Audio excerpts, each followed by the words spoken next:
Welcome back to Crawford-Clark Close-Up and the next review in our James Bond retrospective in the lead up to No Time to Die. This time around we're taking a look at the troubled production of Pierce Brosnan's follow-up to GoldenEye, Tomorrow Never Dies. Hoping to cash in on the success of GoldenEye, the release date for Bond 18 was already set for December 1997, the first Bond movie to open this close to the Christmas period since The Man with the Golden Gun.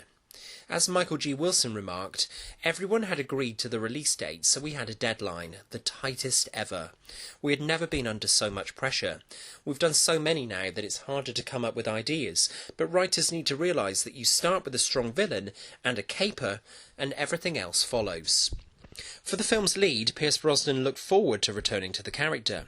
Coming around to the role for a second time, it has a comfortable air. In some respects, there's more pressure this time because, having built the franchise back up to speed, you have further to fall should anything go amiss. Work on the follow-up to GoldenEye began, as has become almost tradition, before GoldenEye's release back in August 1995, with celebrated American mystery author Donald E. Westlake submitting a 35-page story treatment introducing Hong Kong and Vietnamese locations, as well as Chinese triads. On October 4th, an updated treatment maintained the Chinese setting, but contained an opening scene set in Transylvania. A later scene set in the Gobi Desert sees Bond pose as a nuclear inspector, leading to a set piece in an underground testing facility, which would be revisited for The World Is Not Enough. Feeling that the story was not taking shape, Bruce Fierstein came on board in January 1996 and began working on the story with Michael Wilson. Fierstein's 16-page story revision was delivered on 14th of May, with the pre-credits seeing Bond infiltrate a terrorist arms bazaar, with the main plot involving a malevolent media baron named Elliot Harmsway, and references to the handover of Hong Kong back to Chinese control, which was set to occur on July the 1st, 1997. Heartache hit the production company on June 27, 1996, when the producer who had overseen the series from its inception, Albert R. Cubby Broccoli, passed away at home in Beverly Hills, aged 87. This was a deep loss for daughter Barbara Broccoli and for stepson Michael Wilson, who with Bond 18 now knew that they were taking over a movie legacy left behind by a giant in the industry. Michael Wilson remembered Cubby as a man without enemies, a man of integrity, who was meticulously fair and scrupulously honest in his business and personal dealings. He was my mentor and friend, and I loved him. The film will be dedicated in loving memory to the man before the end credits roll. As they say in the business, the show must go on, and a further setback hits production as Leavesden Studios, built by Eon for GoldenEye, were unavailable due to pre-production work on the Star Wars prequels, and Pinewood Studios couldn't provide ample space to accommodate the entire production. Therefore, Eon were faced with building another studio from scratch, an abandoned grocery warehouse in Hertfordshire, which was converted into a state-of-the-art studio. Select scenes for the film would be shot at Pinewood, some 30 miles away, creating a nightmare for the production. The new studio was up and running in January 1997 at a cost of £2 million. Construction didn't stop over the Christmas break in 1996 to get the studio completed on time. With a tight budget and spiralling costs, scenes that were originally set to be filmed in Madrid and Seville had to be quickly dropped in favour of Bond returning to Asia for the first time since The Man with the Golden Gun in 1974. GoldenEye director Martin Campbell is offered the chance to direct Bond 18, but turns Broccoli and Wilson down in September 96, leading to Roger Spottiswood's hiring. After incorporating revisions from a writers' conference held on October 1st, a new script with a working title Tomorrow Never Lies was delivered on November 11th. Key new additions include Harmsway's stealth boat, Bond's remote-controlled BMW, used in a chase sequence in a multi-storey car park, and a renegade Chinese general, Chang, aiding Harmsway. Crucially, the script introduced the character of Lin Se-Pao, an agent for the Chinese People's External Security Force. A typo in the publicity department advertises Bond 18 as Tomorrow Never Dies. On January 6, 1997, the production team embarked on a 6-day location scout to the Far East, visiting Hanoi, Da Nang, Kuala Lumpur and Jakarta. In the meantime, there were constant changes being made to Fierstein's script, where he would be rapidly rewriting key sequences as production was due to start. The first page of the final draft of the Tomorrow Never Dies script reads, "Please note that this is the final shooting script. That does not mean that there will be no further changes. Au contraire, it means that this will be the last complete draft published on white paper. Hereafter, changes will be issued on colour revision pages." Said script was dated March the 13th, 1997, and by the end of filming on September 5th, 1997, 3 white pages of this script remained. Brosnan was particularly vexed with all of the rewrites on the film, and was especially frustrated that writer's work was getting thrown out.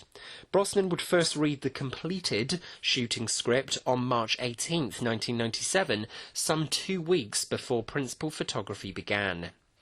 And principal photography officially began on April 1st, 1997. Brosnan starts production with the flu and a temperature of 102 degrees. Luckily, Spottiswoode only required a facial expression of grim determination from his leading man for a shot of Bond in the cockpit of the MiG aircraft as it swiftly departs the exploding arms bazaar. Casting manager Debbie McWilliams is still unsure once production has started as to whether she has secured Jonathan Pryce as the villain, now named Elliot Carver. Monica Bellucci is initially earmarked to play Paris Carver, which Brosnan is particularly impressed by, until the idea is scrapped in favour of a more recognisable TV personality, the New Adventures of Superman's Lois Lane herself, Terry Hatcher. The film opens with the traditional gun barrel sequence, and Brosnan provides the same pose as he did for GoldenEye, but the score this time is the most Barry-sounding since The Living Daylights a decade earlier, with David Arnold climbing on board to compose the film's score, the first of 5 contributions to the series. We open onto the most explosive pre-titles up to this point in the series and the terrorist arms bazaar, with director Spottiswoode deciding once again to delay Bond's entrance to the film, as Bond having to make his escape from the carnage. The cutting back and forth between Bond at the bazaar and the MI6 back in London in the control room makes for a sharp, engaging sequence. Add in the code names, Black King, White Bishop, White Knight, and you've got an entertaining bit of fluff to open the story. We also return to the idea once again, if for a mere few seconds, that Bond has died in the pre-titles action, with the blast hitting Bond's plane as he makes his escape. The look on M's face in particular when she comes to terms with the fact that 007 hasn't made it out of his mission alive is an effective moment. The opening of Tomorrow Never Dies is certainly one of its strongest aspects. Brosnan looks more beefed up and in command of the action, and his quip to end the sequence, asking Geoffrey Palmer's Admiral Roebuck where he wants his bombs delivered, is a beautifully played piece of dialogue. The pre-titles this time around marks another first since The Living Daylights that MI6 have appeared in a Bond opening. The sequence also introduces us to Colin Salmon's excellent Robinson, a right-hand man to Judi Dench's M this time around, in the absence of Michael Kitchen's Bill Tanner. A lot of the second unit action work for the pre-titles was the first film in the can, shot in the Pyrenees in France in January, over 2 months before principal photography began. From here we launch into Daniel Kleinman's second titles design for the series, which sadly does pale in comparison to his work on GoldenEye, though does once again use narrative themes from the movie to tell a story. Whilst Sheryl Crow's theme song is solid, you can't help but feel K.D. Lang's superior Surrender would have fit these titles far better in the edit. After Eric Serra's largely forgettable experimental score for GoldenEye proved to be one of the film's weaker aspects, David Arnold, who had spent a year working with various artists on his Shaken Not Stirred album of Bond cover songs, is offered Tomorrow Never Dies to score. Stalwart John Barry felt that Arnold had the Bond sound down to a T, and the film would consequently blend contemporary sounds with the traditional Bond sound that had become so loved over the previous 3 decades of the franchise. Arnold's score moves with the film. The first half is electronic and represents the sneaking around of Bond around Carver's headquarters, whilst the second half of the film taps into Asian influences, culminating in a bombastic score for the action-packed finale. Backseat Driver, the score for the car chase around the multi-story, is definitely one of the highlights of a superb Bond debut for Arnold, and Arnold has no shame in utilising the rousing, world-famous James Bond theme itself, having been asked in not so many words by producers to incorporate this more into the score, as it was used so sparsely in GoldenEye. As a Bond movie, Tomorrow Never Dies is both misunderstood, yet also a bit of a rushed affair. Whilst Brosnan and the majority of the supporting cast are solid this time around, the film has a definite imbalance of tone. At times it's trying to be deadly serious, and these sections represent some of the best of Bond. But by the troubled third act, we see Bond storming Carver's stealth boat, gunning down everyone around him in something out of Rambo. Brosnan does seem to have settled into the role much more second time around. He's bulked up for the part and looks healthier. Brosnan was also happy to be working alongside Jonathan Pryce, a serious actor from a stage background, as Brosnan was always keen on fleshing out the emotional side of Bond, digging deeper below the glossy veneer to chisel away at the darkness beneath. Sadly, Jonathan Pryce hams up the villain material he's given to such extremes that make Elliot Carver a laughably bad antagonist, the scenes between Bond and Carver adding very little to the film, apart from when Bond is taunting Carver at his network party, which further demonstrates the manipulative side of 007. Having Bond reunite with a former lover is another solid choice, though Brosnan and Terry Hatcher have little chemistry together, which is a great shame. Terry Hatcher gets a rough time from Bond fans and critics alike for her performance, but it's not really her fault. The character of Paris is mightily underutilised, making her death and Bond's reaction to it very lacklustre.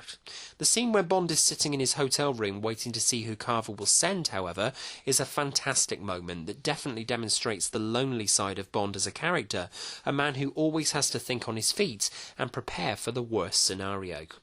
Waiting patiently in his hotel room, Brosnan echoes Connery waiting for Dent in Miss Taro's bedroom in Dr. No. Despite supposing to be a hotel room in Germany, the hotel room set was actually filmed at the famous Stoke Poges golf course in Buckinghamshire, made famous in Goldfinger within weeks of the start of production. Brosnan and Desmond Llewellyn are once again brilliant in an amusing sequence shot early in the schedule, where Q, working with Avis under the alias Quentin Quigley, provides Bond with his remote-controlled BMW 750iL. It's not one of Bond's most spectacular company cars in the series, but it does lead to Q's further reprimanding of Bond to close the sequence. Grow up, 007. Judi Dench returns as M with a little more screen time this time around, asking Bond what he knows about Elliot Carver and suggesting that Bond pump Paris for information on her husband. Like Brosnan, Dench was equally unimpressed with the constant script rewrites throughout production. Dench took a copy of the script with her on holiday to learn before she reported to work, only to return to England and find that the role had been rewritten. Despite this, Dench remained a consummate professional and sparkles again as Bond's superior. Samantha Bond also returns as Moneypenny with a slightly expanded role again after GoldenEye, suggesting that Bond is a cunning linguist, whilst breaking off his downtime in Oxford with a little Danish and instructing Bond to decide how much pumping is needed when the time comes to grill Paris Carver. In fact, there's a plethora of beautiful Bond girls this time around, the first of which being the aforementioned Danish Professor Inga Bergström, played by Cecile Thompson, who Brosnan enjoyed working with on the morning of the 30th of April 1997, on set in a luxurious home in Aylesbury, Buckinghamshire, doubling for Oxford University. Daphne Deckers is Carver's glamorous PR lady who introduces Bond to Carver as a new banker at the party, and Terry Hatcher and Michelle Yeoh round out the cast. Yeoh is terrific as Wei Lin, the new name for Lin Se Pao, and has good chemistry with Brosnan throughout, though it's hard to buy the two of them feeling anything romantic for one another by the finale. Yeoh gives as good as she gets, performing much of the action herself, having worked on a number of martial arts films where she had to perform her own stunts without safety harnesses or mattresses. The weaker element of the film is in the set of villains. Whilst a superb actor, Jonathan Pryce gives one of the worst villain performances in the series as Elliot Carver, who comes across about as menacing as a teabag. The no news like bad news opening speech from the character brings on the cheese from the outset, and the performance doesn't improve the deeper we go into the story. Carver does, however, get a memorable death, hoisted by his own petard as he's fed into the CVAC drill on his burning stealth boat. Bond was to say, "There's something to chew on," as he watches Carver being fed into the machine, but the line was later cut from the script. A better character, though a blatant copy of Necros from The Living Daylights, is the film's physical-heavy Stamper, played by German actor Götz Otto. Stamper's one distinguishing feature, though it's not the easiest to tell, are his two different coloured eyes, one blue, the other black, and the fact that he's a physical match for Bond. Otto remembers getting the role in the film. He is taken to Barbara Broccoli's office, and while she's on the phone, she tells the caller that she will call them back, as she's got a very good-looking German guy here right now. Seemingly, this sealed the deal. As already highlighted, Dies is a mixed bag. There's some excellent action sequences throughout, the motorcycle chase in the second act, a serious rival to the brilliant tanker chase in GoldenEye. The sinking of the Devonshire is also a strong post-title sequence, and Bond also has to do a little more detective work this time around into Carver's business, which is always welcome in a Bond plot. The sequence with Bond up against Dr. Kaufman in the hotel room, with inspired casting of Vincent Schiavelli, is another fun sequence, and we also get to see Bond in naval uniform once again, for the first time in 20 years since The Spy Who Loved Me. Bond and Wei Lin sliding down the Carver banner on the side of the building is shot on May 21st, 1997, in sweltering temperatures in Bangkok, whereas a month later, on June 26, 1997, Brosnan is on set in the car park of the Brent Cross shopping centre, filming Bond's escape in the BMW. Veteran Bond stuntman B.J. Worth films the halo jump over the Florida Keys between June and July 1997, and in May 1997 the first unit travelled to Phuket, specifically Khao Ping Khan, now known as James Bond Island, for the first time since Golden Gun over 20 years earlier. The bulk of August was dominated by the first unit shooting the film's climax, set on board Carver's stealth vessel. A full-size set was constructed at Pinewood's 007 stage, created by production designer Alan Cameron, and water tanks used for filming Titanic were also utilised by the Bond team. The stealth boat model was 30 feet long and weighed about 3.5 tons. The final act of Tomorrow Never Dies is certainly its weakest, with wall-to-wall action in place of any real character development. The final shooting script of Tomorrow Never Dies, written by Bruce Fierstein and based on screenplays and revisions by himself and numerous other contributors, was dated August 18th, 1997, some 3.5 months into principal photography and just 3 weeks prior to its end. There were 39 revisions, with 127 scenes added and 149 scenes deleted. Since pages of different sections were issued with each revision, it was nicknamed the Rainbow Script. By the time the hectic production had been completed, the budget exceeded $100 million, a record for a Bond film, but an indication of the studio's confidence in the franchise. Principal photography ended on September 5th, with the film opening 3 months later, leaving a very limited time for editors Michel Arconde and Dominique Fortin to convert the 900,000 feet of film, comprising 180 hours of viewing, down into a 2-hour film. Tomorrow Never Dies received its premiere in London on December 9th, 1997. Dedicated to Cubby Broccoli, it was the first Bond film to carry the credit Albert R. Broccoli's Eon Productions Presents, which every subsequent film continues to do over 2 decades on.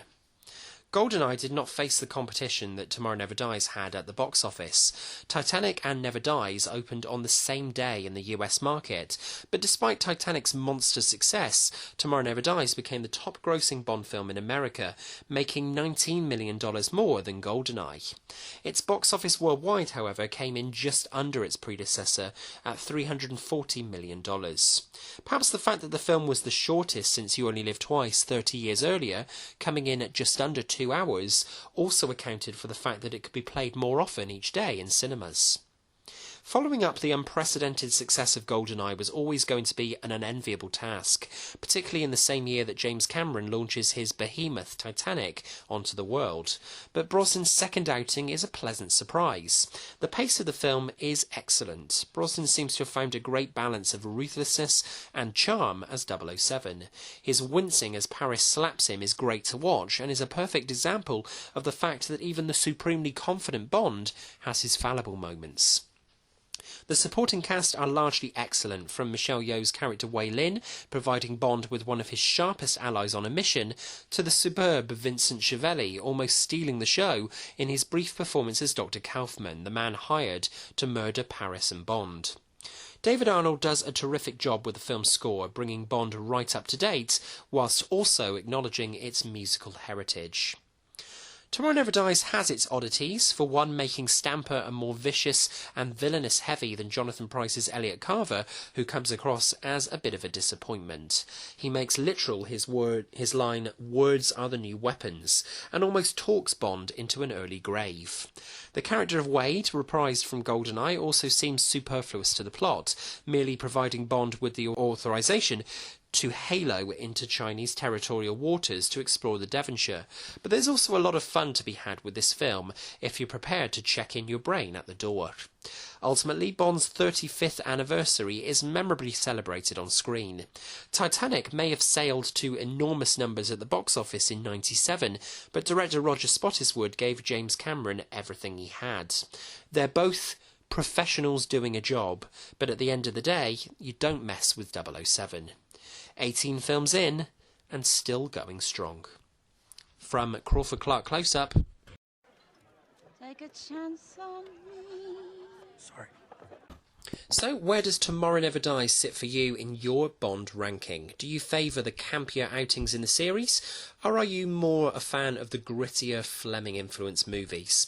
Let us know your thoughts on the movie and our review in the comments below, and if you enjoyed this review, please click subscribe at the top of the page.